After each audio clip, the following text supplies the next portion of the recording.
Getting back to the basics of reading and marking America's 250th birthday with a little local history from mastodons to Abe Lincoln in the cities.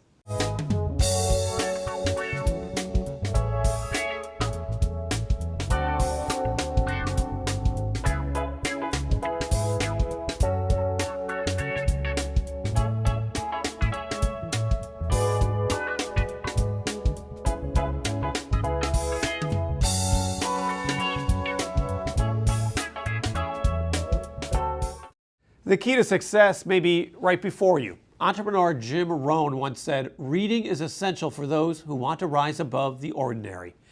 It's been a challenge to improve the reading proficiency levels for thousands of children in Illinois and Iowa.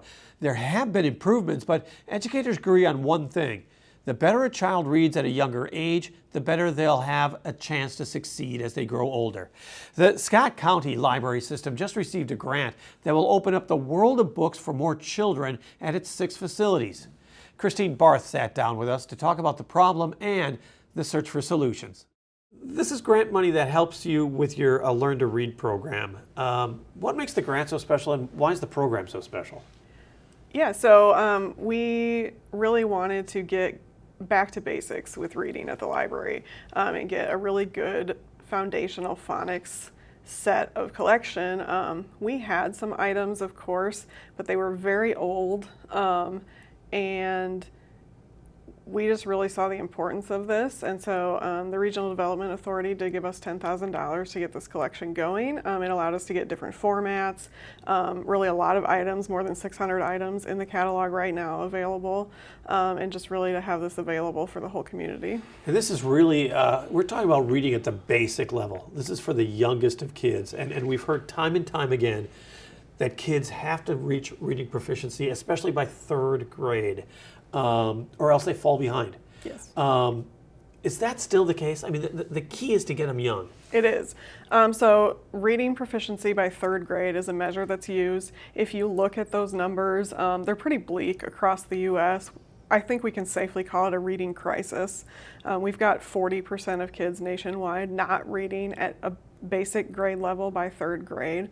And if you look at that measure, the reading level of 3rd graders in a community, you can predict the prison rate, the high school graduation rate, the economic success of a community, the mental health of a community. It's all impacted by this.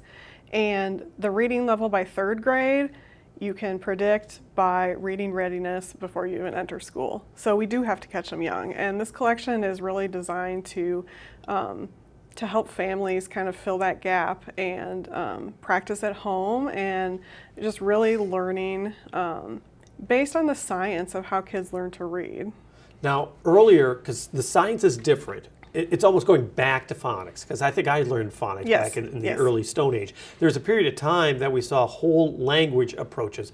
That's now kind of considered ineffective, right? Correct. So the reading wars have been going on, as they're called, since about the 1950s, 1960s. And so it's kind of been a little bit of back and forth. But you had phonics instruction, and then the whole language came up. And that's more using cueing strategies, which is look at the picture and see if you can figure it out. Look at the words around it. Look at the first letter and guess. And so really it is guessing strategies. And a whole generation of kids, especially millennials, in many different states, including Iowa, that's what the schools were going to, and the scores started falling and things like that. Now that we have new technology, brain scans, there's been a lot of like double-blind, placebo-controlled studies about how kids learn to read. Stanford's done a lot of research that's very interesting. We know that phonics is the most effective way. And these are some of the products that you have. I mean, it's even called Phonics Funhouse. Yes. You had a book, Look Up, there that has electronics attached to it. Tell me why these books are so special. I mean, because this is the grant money that's allowing you to reach out. Yes. Why are these books so special? Yeah, so I think one of the main criticisms of phonics is that they're boring. And so something that the science of reading is trying to bring back is yes, we need the basics, we need foundational skills, but reading should also be fun. And that's something libraries have always been good at, but these are really phonics-based ways. So we have books with an audio player attached, so you can hear the word and see it at the same time, which is really, really important for kids because it is the letter sounds and how they work together that is how we would learn to read. We have these, they have kind of a silly name, but they're called Wazoodles, and this is an audio speaker. It's got games, it's got stories, all phonics based, no screens, which is something that we hear from families a lot, is how can we get, learning and also less screen time for the kids. And still use the technology that kids are using. Yes, exactly. So these are really fun.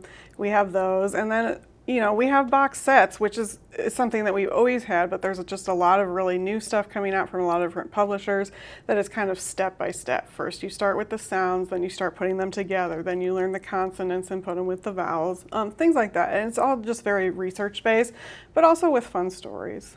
This is going to be available throughout the county, throughout Scott County. Yes. I think that's an important element as well, because we're talking about some rural areas. I'm not saying it's the backwoods by any means, No. but you're really trying to reach people near where they live. Absolutely. So the Scott County Library has 6 branches and a traveling bookmobile. Your card, you can have items delivered to any of those places for pickup. So if your branch doesn't have the particular item you want, you can have it delivered. It's all free. We also belong to RiverShare. So if you live in Davenport, Bettendorf, LeClaire, Muscatine, Clinton, any of those places, you can place a hold on many of the books and things, or you can come visit our branch and use your card in Eldridge, for example. Tell me about when a parent should be looking at improving their child's reading. I mean, when does it start? Because for me, being a kid of the 60s, we didn't really start reading until kindergarten. Now it's much sooner than that. Well, I think really the key is not necessarily when the kids should be reading. I think 2nd grade to be reading a chapter book is still sort of the baseline, but preparing reading readiness. It's singing songs together, it's reading stories together, it's learning letter sounds. It's even more important than the shapes, of course, the shapes of letters and sight recognition of letters and things like that. We have put together kits, and they have a parent guide in them, the kits do, and it gives you some ideas of just how to incorporate it. It's all very play-based at a young age too. It's not like let's do a bunch of flashcards. So Right. the kits have like board games for kids and a lot of sound, like a sound mat with all the letters, and you press them and it talks about sounds, and there's songs and things like that. So really you should be starting sort of that pre-reading skills as soon as you can, talking to your kids. That's a big thing for vocabulary and things. And then the phonics, I would say preschool is when you would really do some of the more academic things. Because when you're reading to a child, they love to sit in your lap. They love to look at, it's always the same book over and over and over again. Yep. But it's kind of a process, and I never really thought about it, is to make a child more, that books are a part of their life. It's something that, right. that they can, grasp onto later. It's really, the key is to share adults' books with children. Yes, yeah, working together as a family, doing a lot of play-based things. Certainly the love of reading is important, but also these basic skills are really important. Many schools are doing a great job of teaching phonics. Some are kind of doing a blended method of that whole word in phonics or things like that. And so you really want to be asking a lot of questions about the reading curriculum and that. But kids can't learn to love to read as adults and have successful careers as adults if they don't have the basics. So that's really what this collection is about. There has been improvement in reading scores in Iowa in particular. Yes. And I know that Illinois is going through big changes as far as reading programs are concerned in the testing. You must be somewhat optimistic that things are getting better. And do you attribute that a lot to the return to phonics education? I think so. I think you can see a difference.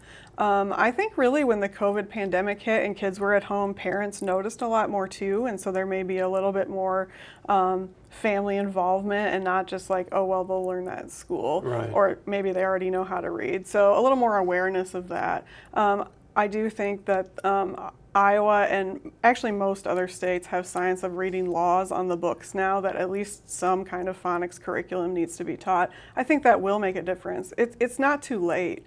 Kids kids can get caught up. They can learn to read. Even children with disabilities and severe disabilities can have some kind of reading progress, especially with a phonics curriculum. I thought it's interesting that you say that kids can catch up. Tell me a little bit more about that, because as you said, to be competitive, to be successful, they have to have these skills. Yeah, so I just don't think it's really ever too late. I mean, adults can still learn to read or learn another language or something. Now, is it easier when you're Right. smaller? Probably, but we also got a different grant from the Moonlight Chase and Eldridge to get phonics-based chapter books, and so this is one example. This is a DK publication about Hurricane Katrina, and this is really decodable. We call them decodable chapter books, and so all the words in here are going to be able to be sounded out. You're not going to have a lot of sort of surprise words or trick words in these. And so this looks like a book that someone else in 3rd, 4th, 5th, 6th grade might be reading. So you're not going to be singled out for that, but this is going to really help you get caught up. And then this other set here too. And so we're just getting these in. This is brand new to our system, and we're really going to be having that for some of the kids who maybe did fall behind in preschool, kindergarten. Well, let's still work on that with something that's interesting to them. Well, and as you pointed out, the Learn to Read is really more than books.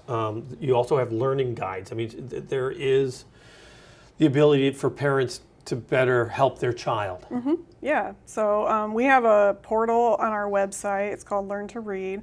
So if you visit the Scott County Library website, you can find that easily. There's websites. There's, of course, lots and lots of apps. There are some free ones. Some are pretty expensive. I don't know that you need to go that far, but just sort of a guide of where to get started.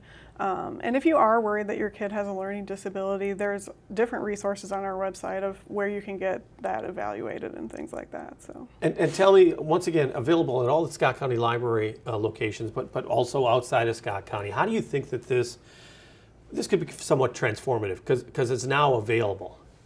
Yes, I mean, I think we've had really good feedback. This was something that was asked for.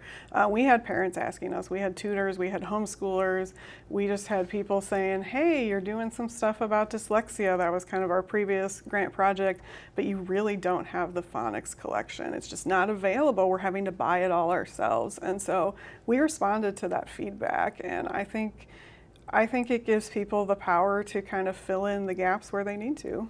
This is, if you think about it in the grand picture of what a library is supposed to do, this is the base. I mean, this is exactly what libraries are supposed to do. Yes, and I think historically, all librarians and libraries want kids to love reading, and we've done a really good job of having a diverse collection for a lot of different types of kids and different age levels and things like that. But I think this is a missing piece in some libraries, is sort of they cannot love reading if they cannot do it. And so that's where we want to just have the resources available for people. I remember, and I don't know if it's still the big deal, is the Harry Potter series. I mean, I had kids that just absorbed the stuff. And really you could see the love of reading at that point. Mm-hmm. And this sets that up. I mean, are you still seeing certain book series that are bringing kids in that are in a little bit older ages? Yeah, I think we are. Certainly Harry Potter is still popular. Yeah. But yeah, every year there seems to be something that pops up. Graphic novels are really popular. Sometimes those aren't as popular with the parents, but we see a lot of good value in those as librarians, because often they have a pretty advanced vocabulary, and you have to have that visual literacy component too, of paying attention to the little clues in the pictures along with the words. So we see a lot of demand for that, but it just kind of depends on the season. There's something that pops up, but I think libraries try to be pretty responsive to their communities and kind of see where the trends in reading are going and things like that. But we hope that this just opens up those stories to more kids, because we don't want those 40% of kids not reading at grade level to not be able to enjoy those same stories that their peers are. Our thanks to Christine Barth with the Scott County Library System. In a moment, American history with a slant you'll only find in the cities. But first, we're past the midway point of February, and that's sure to bring a smile on some faces. So why not go out and enjoy yourself? Here's some ideas to consider. Thanks to Visit Quad Cities. Check out the things to do this week in the Quad Cities. Start your week off by listening to visiting artist Baron Ryan perform at the Butterworth Center Library. Next, Watch Doug T perform comedy hypnotism at the Adler Theater as part of the Laugh QC Thursday night comedy series. Then, if you're a Disney fan, you can't miss out on Disney Night Trivia in the Redstone Room. There will be raffles and a dress-up contest. Then, grab your tickets for Sawyer Brown. They'll be back performing in the Rhythm City Casino Resort Event Center. Finally, enjoy Funktastic 5 as part of the Winter Jam free concert series at the Rust Belt. For more events like these, check out our events calendar at visitquadcities.com. History is not just told by historians and scholars, it's a collective responsibility. And as we celebrate the 250th birthday of the Declaration of Independence, there are plenty of storytellers and perspectives out there. So we found it interesting that the Putnam Museum and the Davenport Library teamed up to create a new series of podcasts called Artifacts and Archives, 250 Years of American History in the Quad Cities. One of the co-hosts from the new podcast sat down with us. Christina Kastell is the curator of history and anthropology at Putnam Museum. So it's a joint communication with both the Putnam and the Davenport Public Library. And I want to get it correct. It's Artifacts and Archives, 250 Years of American History in the Quad Cities. That's a mouthful. Yes. But it really is about artifacts and archives because it has to do with the library and the Putnam. I mean, you're digging up history and letting people know about it here on the 250th birthday of the nation. That's right.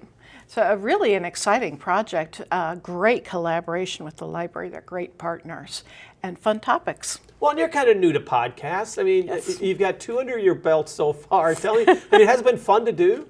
Yeah, it really has been fun because it really is just like chatting with your friends, and there's a lot of planning ahead of time. I hadn't realized that we were going to have to do that much planning, but Well, because there's a lot of research, and it's kind of neat because you guys are all talking about topics that have an impact on American history, but has real Quad City roots, or at least touches the Quad Cities in some way. yes, and that's I think what really makes this project relevant is that we are looking at anniversary topics, 250 years of American history, but through the lens of the Quad Cities. It was an idea that came from both the Putnam and the museum. How is it opening up the Putnam's archives? Well, with our collections, we also have an image and document archive as well as our collections. And so we've really had an opportunity to try and pull those connections together. Of this artifact can be connected to this document, and then the library comes on with, oh, your document can be connected to our document Sure. and their archives, and then the librarians come on with books that people can check out and read. So tell me about, I mean, this first episode of the podcast involves mastodons? It does. How do mastodons have anything to do with the Quad Cities? Well, actually, the mammoth and the mastodon did range this area, as well as the Paleo-Indians who hunted them. They were really the first Quad Citians dating back 10,000 years. And it goes all the way through to Abraham Lincoln even. You're talking about all different types of people that had a connection to the Quad Cities? Yes, we are. We're talking about Abraham Lincoln. We will, in later podcasts, be talking about musicians from the Quad Cities. We'll be talking about war, specifically the Civil War, and its connection with the Quad Cities. And of course, Black Hawk has to be mentioned. You got to talk about that, and That's right. and the treaties that were created basically here. Tell me a little bit more about that, because a lot of people think of Black Hawk as either a bank or a statue. So much that used to be on 11th in Rock Island. Mm-hmm. But what an amazing warrior chief he was. He wasn't a chief though. Yeah, you're right. He wasn't a chief. We think of him as a chief because he really was a great war leader. He was really able to inspire his people to join him to fight to get back their land. In looking at the treaty process, there are, I think, 5 or 6 treaties between the 1804 treaty and then the 1832 treaty that cedes the land that Davenport is on. But they're all contingent upon each other and the Black Hawk War, which is the result of these treaties that Black Hawk felt were very unfair to his people. Absolutely, and I think history has kind of proven him right on that. So American history can be somewhat messy, Yes. so to speak, and I think a lot of people now are looking at the best way of making America look good as we head into the 250th birthday. You're not necessarily got those blinders on. Well, you're right. History, we feel we have to be honest about history and not be apologetic for it either, but just say, yeah, it happened.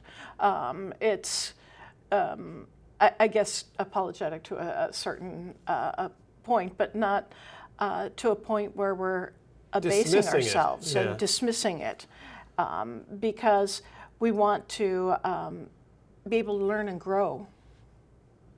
And one of the areas that I know that you want to do is tell us stories that we don't already know. Yes. I know Antoine, not personally, I know Antoine Leclerc. I know of the story. Of course, the reason why Leclerc exists and how he actually helped create the Quad Cities. But I don't know about his wife? Marguerite Leclerc. Marguerite. Yes, Marguerite. Shame on me. Oh, well, you know what? She's kind of a little hidden secret here in the Quad Cities, which is kind of strange, because she, like her husband, was half Native American, half French, but she was Sauk and Fox, so she was of the people of Black Hawk. She's actually the granddaughter of a chief of the tribe, and so with the signing of the Black Hawk Treaty, there were two parcels of land that Keokuk had said that he wanted to be a part of this. The parcel that became LeClaire, Iowa, and the parcel that became Davenport. And he wanted to give both of them to the LeClairs. But we believe, and there's evidence to suggest that the city of Davenport, that land was the land that was given to Marguerite. And in fact, Keokuk insisted that they build a house at the treaty site. So he was thinking that they build a house, they establish a home here for the Sauk and Fox, who might be coming and going, because he knew that Marguerite was going to take care of her people. But because at that time we were a territory and it was illegal for women to own property, so the treaty itself had to give the land to her husband, Antoine. So that's why she's a little bit of a secret for us. Is it fun to talk about these secrets, these hidden treasures about Quad City history that people may not know? Yeah, it really is fun. It's so much fun to be a history detective and to dig into documents and history and find out what really happened. This series of podcasts will be continuing through July, of course. July, you hope to have a special, and it's focusing more on music. And if you think about it, Quad Cities is really kind of a mecca for a specific type of music. It is. We have the Big Spiderbeck Jazz, which has become synonymous with our city, but there's all kinds of other music here as well too. There's some really great bands here, and it seems like this community is very musically talented. So we want to focus on that and talk a little bit about some of the greatness that's come out of the Quad Cities. And there's a lot to talk about. So do you think right now it's 6 or 7 different podcasts? Do you think it's something that you would like to see continue? Yeah, I think so. Our last podcast for this year will be airing in November, and we'll be talking about a voting machine that was used to help educate the Mexican-American citizens who had come into this country. And, very appropriate for November, right? But after that, wouldn't it be fun to continue this on? Yeah. I want to know more about sliced bread. Oh! Am I not right? Yeah. Yeah, so there's the history of sliced bread, which has a Quad City. I know does. stuff. I know some stuff. Thank you so much for joining us. And enjoy your podcast, because I've listened to it. You guys are having fun. You're making history sound fun, and you're educating us, and that's great. Great. Thank you so much. Our thanks to Christina Kastell, the Curator of History and Anthropology at the Putnam Museum. Now, once again, check out Artifacts and Archives, 250 Years of American History in the Quad Cities at the museum's website. That's putnam.org. WQPT also has a special initiative marking the 250th birthday of our nation. It's called America 250. And for more than a year that we've heard from people who are in the cities and making a difference in the community. But why do they do it in the first place? What is their civic spark? That's the question we've asked people like Cassie Daly, the Associate Director for Admissions at Western Illinois University. I feel like when I started in college admissions, I really found my home, and I've been doing it for 20 years. So, and I think it's important because I believe in what I'm selling, and I hate to use the word selling, but at the end of the day, that's a little bit what you're doing. And I can do that because I so much believe in not only the institution that I'm working for, but in higher education, that it can definitely lead to bigger and better things for students, for individuals down the road, because of going through college, knowing how to work with a diverse set of people, making connections with faculty members or people that work at the university that can get you to somewhere else in life, and all those connections and that networking that you make. So I just believe in what it can do for people in the long run. Our thanks to Cassie Daly, the Associate Director for Admissions at Western Illinois University. On the air, on the radio, on the web, on your mobile device, and streaming on your computer. Thanks for taking some time to join us as we talk about the issues on the cities.